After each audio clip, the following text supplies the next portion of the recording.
Mega evolutions? Dynamaxing? What are you talking about, man? Wake up, Pokemon Platinum just released! We all have that memory of booting up our Game Boy or DS when we were kids and just completely losing ourselves in the immersive and incredible world of Pokemon. I grew up not really caring about the lore as much, as I was far too busy neglecting the other 5 Pokemon in my party, over-leveling my starter and then raging when I got shit on by the Elite Four. And it's no surprise that there has been a steady decline in Pokemon for a while now. But today, I'm going to be explaining the insane lore significance that Legend ZA has, and well, I don't think it's as bad as people are claiming. The most recent entry seems to be lining us up for some of the most game-changing events and plots we've ever seen in the franchise, and potentially even another golden era of Pokemon. We do, however, need to preface ZA with the history of a couple regions and the events of some of the games prior. So without any further delay, grab your rare candies, roid out your starter, and join me as we jump into the full story of Pokemon ZA.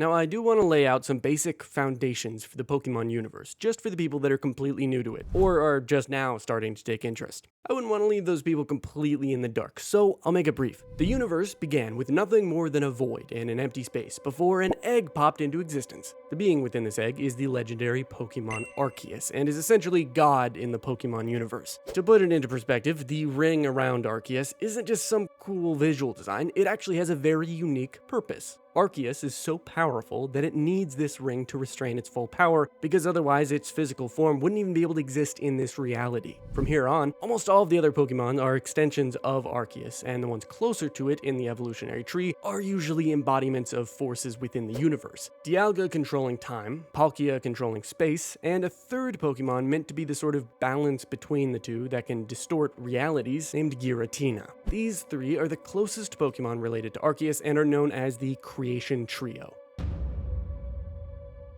Now, I'm sure you understand that the creation of the universe was an unfathomable amount of time before current events, so we're going to skip just a little bit ahead to a point about 20,000 years before modern day. From here, there are tons of important and legendary Pokemon, but since we want to talk about the events directly influencing Pokemon ZA's story, we're going to have to gloss over a lot of them. But hey, maybe in another video in the future we can talk about the other regions and stories. Remember how I said almost all Pokemon are extensions of Arceus? Well, one of them is a specific Pokemon that doesn't actually have confirmation about its relation to Arceus, and the reason for this is likely due to how it actually arrived on this planet. 20,000 years ago, a meteorite landed, and inside of it was a legendary Pokemon named Eternatus. It's implied that this meteor landed in a place which in modern day is called Crown Tundra within the Galar region. This is one of the 2 main regions we're going to be focusing on in this video, and we'll get back to Eternatus soon. But this brings us about 17,000 years later in the timeline. In the neighboring region of Kalos, there was a man named AZ, accompanied by his very rare species of Floette that was a gift from his late mother. Eventually, a great Pokemon war had broken out between the 2 regions, and during the conflict, AZ's Floette was forcefully taken from him to be used in the war. Several years later, he received a tiny box with his dear Floette inside. Overcome with grief, he started constructing a machine capable of reviving his deceased companion. In the Kalos region, 2 legendary Pokemon reside, named Xerneas and Yveltal. Possessing the ability to take and give life energy, they act as incarnations of nature, taking care of the land. Xerneas spends 1,000 years sleeping in the form of a great tree, and once awakened, releases all of the life energy it accumulated. Acting as the opposite, however, Yveltal absorbs the life of living things and turns into a cocoon at the end of its cycle. To maintain this balance is a third Pokemon representing order named Zygarde. In its complete form, Zygarde is stronger than both of them, and if the natural order is disrupted, Zygarde steps in, mending and correcting the ecosystem with its ability to reverse any of the 2 Pokemon's effects. The machine that AZ began to make in order to revive his Floette actually used the power of these Pokemon to some extent. He started to take life from other Pokemon in order to give back to Floette, successfully reviving her, and since then, the graves of the siphoned Pokemon line Route 10 in Kalos. By doing this, not only did AZ revive his Pokemon, but his exposure to the light from the machine also granted him eternal life and made him grow almost 10 feet tall. Now, it's unclear whether this was always the case or was a result of what happened next, but AZ was actually the king of Kalos, and he had an unnamed brother who, out of greed, wished to rule Kalos instead. Once AZ had revived his Floette, however, he wasn't done. In his anger, he turned the machine he created into what was called the ultimate weapon, using it on both regions to immediately end the ongoing war. Floette became disgusted with the idea that her trainer sacrificed Pokemon to bring her back to life, as well as the killing of countless people with his use of the weapon, so she left him. After realizing what he had done and its repercussions, AZ wandered through the world struck with grief, all the while taking the key needed for the ultimate weapon with him. At this point, AZ's brother finally snapped out of the greedy, power-hungry mindset he had, and, hoping to make amends, buried the ultimate weapon, trying to prevent it from ever being used again. The location of the weapon was passed down through the brother's descendants, eventually making its way to a certain someone that we'll talk about pretty soon. Where the weapon was buried eventually became known as Geosenge Town, and it's a vital part to Pokemon X and Y's story. But not long after AZ left on his journey, he ended up in Galar, where Eternatus had just woken up after a 17,000-year slumber. This event is known as the Darkest Day, and it's likely the reason Eternatus woke up was due to the ultimate weapon being fired into the region of Galar. Eternatus began radiating Galar particles, causing Pokemon to Dynamax out of control, which caused even more chaos. But two other legendary Pokemon were summoned by a pair of boys in order to defend the region: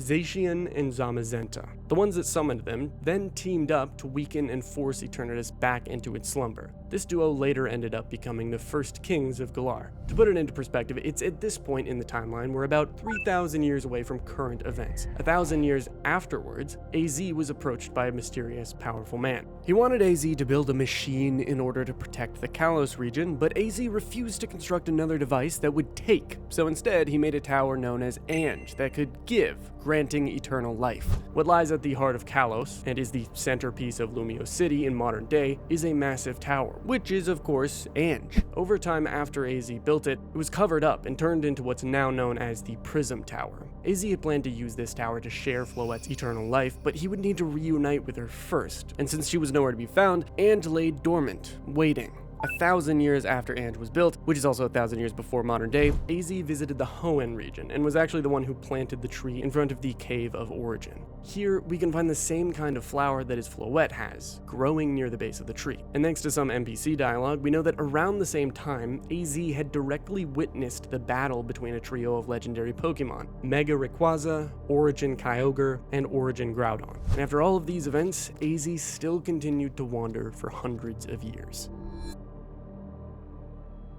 This brings us to Pokemon X and Y, and it starts off traditionally, but our rivals in this game are a group of friends we travel with. In this group is an aspiring dancer named Tierno, who's also implied to be the older brother of Lida from Pokemon ZA. Throughout the game, we're introduced a few times to a man named Lysander, a famous and rich philanthropist who is obsessed with things remaining beautiful.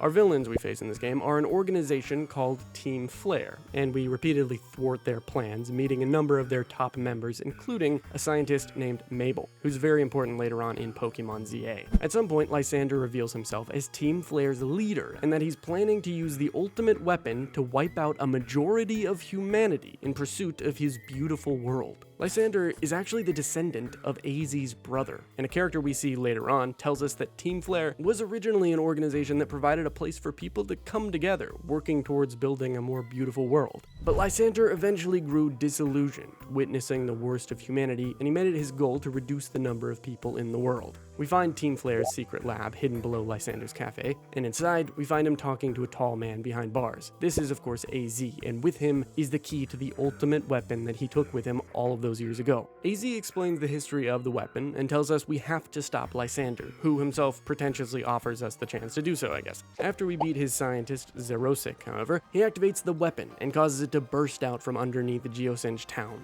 We rush to the town and find Team Flare's HQ near the ultimate weapon, before attempting to stop it from being fired. Lysander gives a huge speech about how he thinks humans are inherently evil and greedy, and thinks that the human population needs to be reduced. But after finally defeating him, he has a meltdown about the fact that his beautiful world will never come to fruition. Despite our attempts to reason with him, he decides to use the last of the energy in the weapon to either force immortality on himself, us, and our friends, or to kill everyone in the building, depending on if you have X or Y. And so, with his decision made, he fires off the weapon.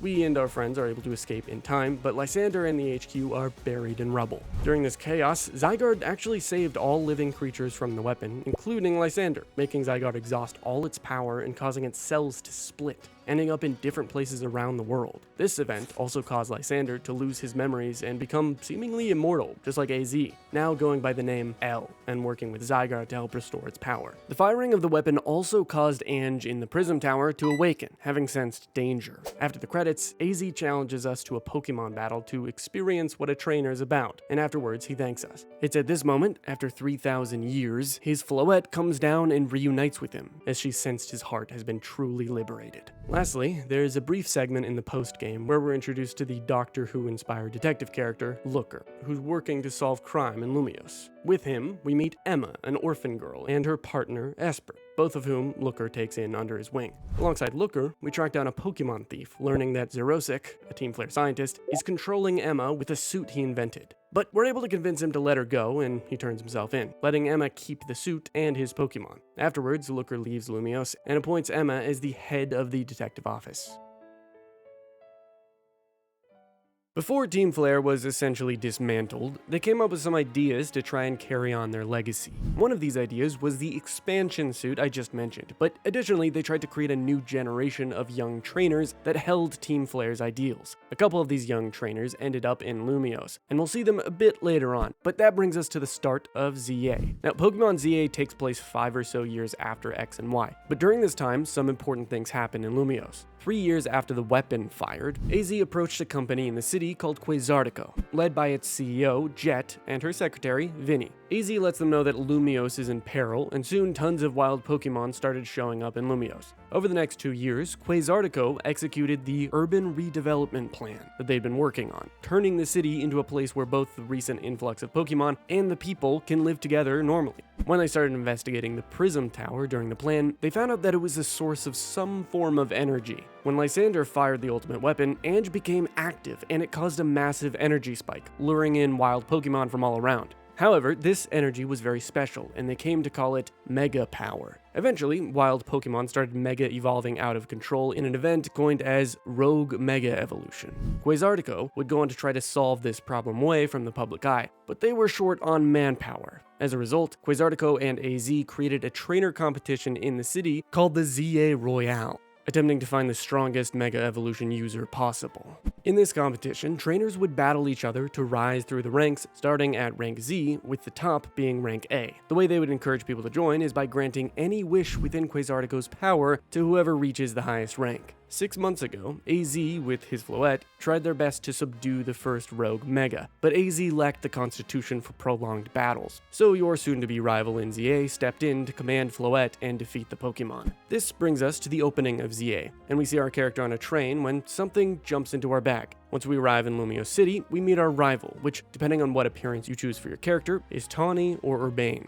Our rival actually came to Lumiose originally to find someone who knew their late mother, and it's here we meet them for the first time. Once we choose our starter and night falls, we get trapped in something called a battle zone. This is where the ZA Royale battles happen, and when it looks like we're cornered, AZ's Floette appears and almost fucking murders these poor teenagers. Holy shit. After she saves us, we get to Hotel Z safely, and it turns out that Hotel Z is actually run by AZ and Floette. Remember when I said Zygarde splits up its cells? Well, the thing that jumped in our bag earlier is none other than one of those cells, and while talking to AZ, he notices the cell hopping out to crawl around, and he gives us a room key. The Zygarde cell continues to watch us, and a bit later, AZ acknowledges its presence, speculating if we were brought here because Lumiose needs us. The next morning, we meet our rival, and they officially invite us to join Team MZ. It's here where we meet some of the members. Lita, who's an aspiring dancer similar to her brother Tierno from X and Y, and Naveen, who's a fashion designer. Among them, we also meet a scientist requiring some help named Mabel, and who, if you can recall, is a former Team Flare member.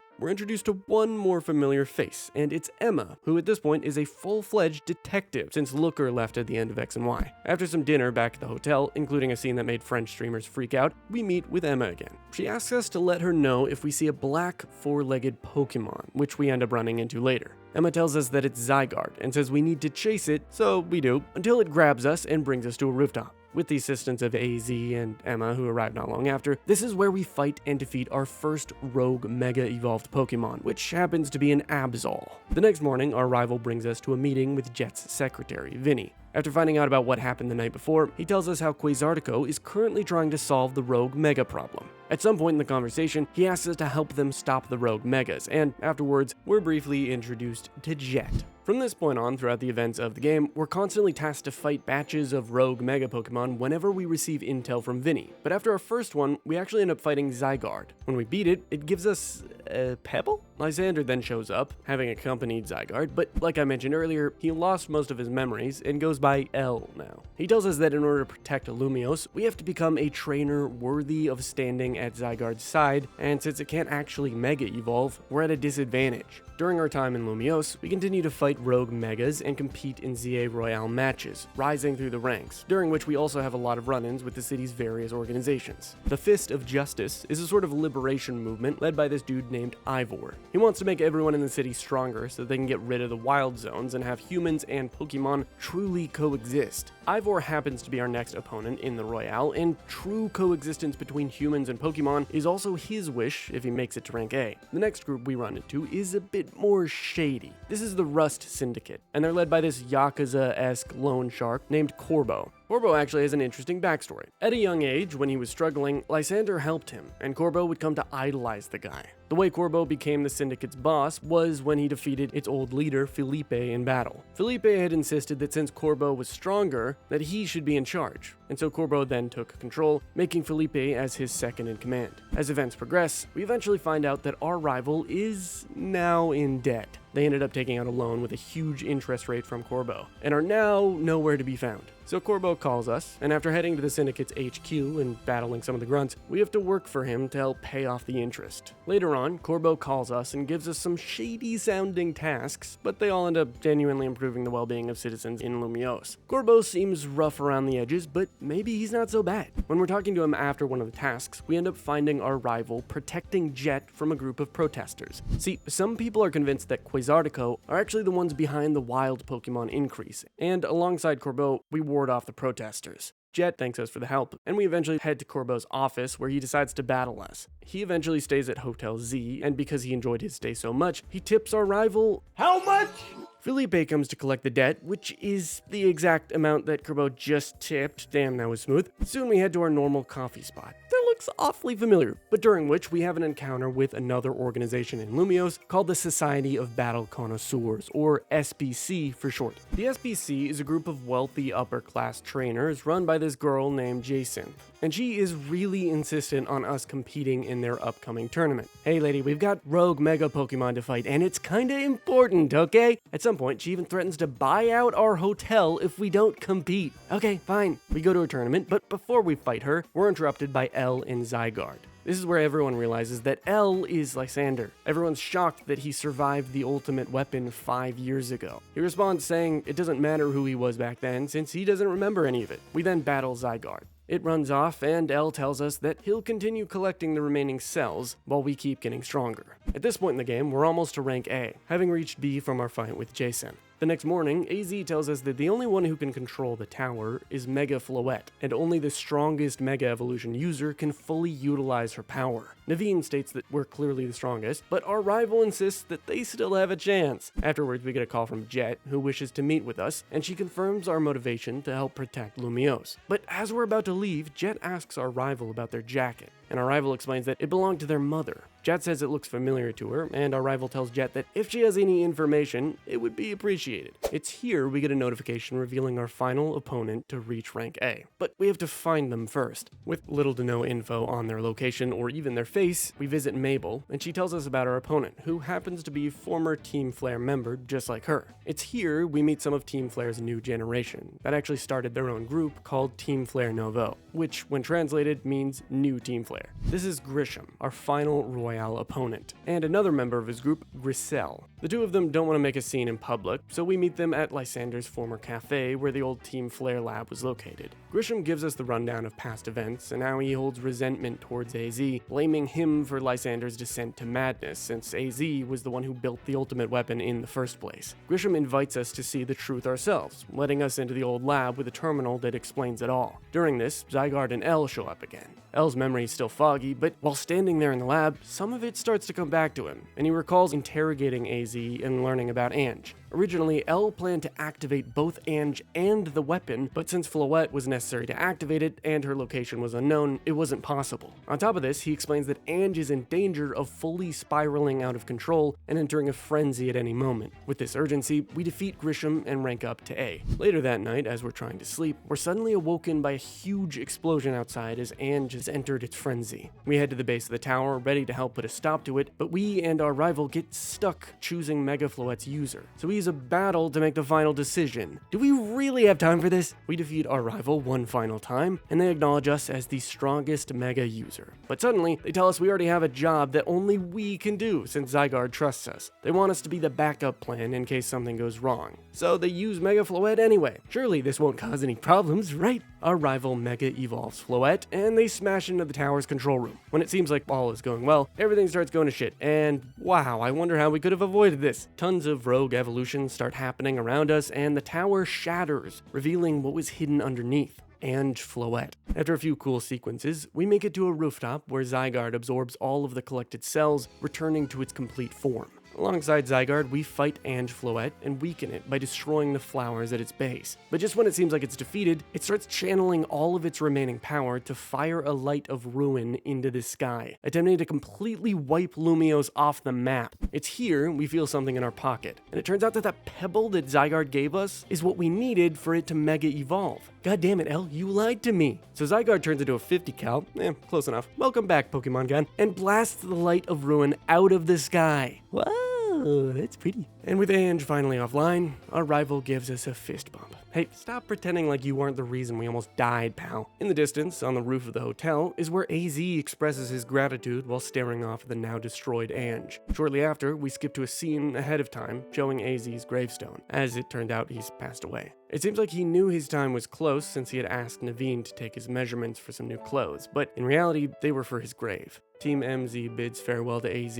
along with Elle in the background, and once we're back in our room, we find a few things he left for us, like his own Lucario. However, this isn't the only thing. He also leaves Hotel Z in our team's hands, and soon we discuss what to do with our wish, since we did reach rank A in the Royale. Our wish, as it turns out, is for the trainers in Lumiose to keep battling. But once we say that, our rival forces us to combine our wish with theirs, and the game forces us to wish for the ZA Royale to continue? AZ already asked them to continue, they were going to anyway, so why? Bro, I just got robbed of my fucking wish. Whoever did the writing for this section and our rival using Mega Floette needs to be fired out of Zygarde's canon into a heap of trubbish, because these plot sections suck. Soon, Elle meets with us, tasking us with catching Xerneas and Yveltal. When we return, he recounts what he remembers from the past, heavily self-reflecting. He then challenges us to a battle and holy shit, this thing slaps! Afterwards, he tells us to go fight Zygarde at the tower. Once we do, and catch it, he tells us that he's not sure what to do for the next 3,000 years, but then he's pretty quick to decide he's gonna roam the world, much like AZ. Though instead, he's gonna help people and try to shape his beautiful world he dreamed of, one step at a time. He also mentions a Mega Zygarde's signature move reminds him of Alola. After competing in the new ZA Royale 15 times, please understand that this was absolute hell, we're able to defeat our rival once more. Emma whispers in their ear, and it's made apparent we have to get to Quasartico HQ immediately. Jet and Vinny are waiting on us, and Jet reveals that she was actually the one who gave our rival's mom the jacket that was eventually passed down. Everyone is shocked as we realize that Jet is our rival's grandmother, and that our rival's mom was sponsored by Lysander and was the one who invented all of the holotech being used by both Team Flare and Quasartico. Jet tells us that due to the public backlash she got from hiding the existence of rogue megas, she's stepping down as Quasartico's CEO, needing someone else to take her place, so you know what that means. Not only has our rival put us into debt with the Yakuza, constantly running off to help people rather than being a leader, and letting their ego get in the way, almost causing Lumiose to get obliterated, they're now being nepo-babied into being the CEO of the most powerful company in Lumiose. May Arceus help us all. This place is fucked. Before I wrap this up, I wanted to talk about a few more things, including how Legends Arceus ties into the timeline. Specifically, inside the Lumiose Museum on the second floor, we can find an entire exhibit dedicated to the Hisui region, and more specifically, our adventures in Legends Arceus. But sprinkled around the exhibit are some bits of text that explain a ton lore-wise, and might have some huge implications for future Pokemon games. On one of the walls, we can also find artistic sketches of Pokemon that turn out to be the work of Professor Laventon.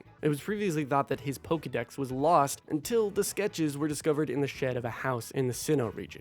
Could this potentially have been the protagonist's home where they brought the sketches back to the future? In another display, it mentions Ingo and how he suddenly disappeared one day after stating, "It's time for me to return." So I guess Arceus wasn't planning to keep the protagonist and Ingo trapped in the past forever, the latter of which I bet is going to be super important during the Unova Legends game in the future. Lastly, we could find a display with an outfit that seems exactly like what Cynthia's ancestor Volo wore during Legends Arceus. But the real surprise here is what the person next to the display says. I was told that the person who wore this outfit donated it to the collection personally. Apparently, he gazed a while at those sketches by Professor Laventon with this nostalgic air too. So yeah, this is huge. Taking what the person says at face value, it seems like not only did the protagonist and Ingo make their way back, it's also likely that Volo came with them. On top of all of this, while running errands for Corbeau, we can find an old, incomplete portrait of Professor Laventon in an abandoned house. So with all of this being said though, this is lining up for potentially a huge and exciting plotline in the next few Pokemon games. Even though there's been a lot of vocalization from a part of the Pokemon community about how much they hate ZA, I actually didn't think most of it was deserved. But what do you think?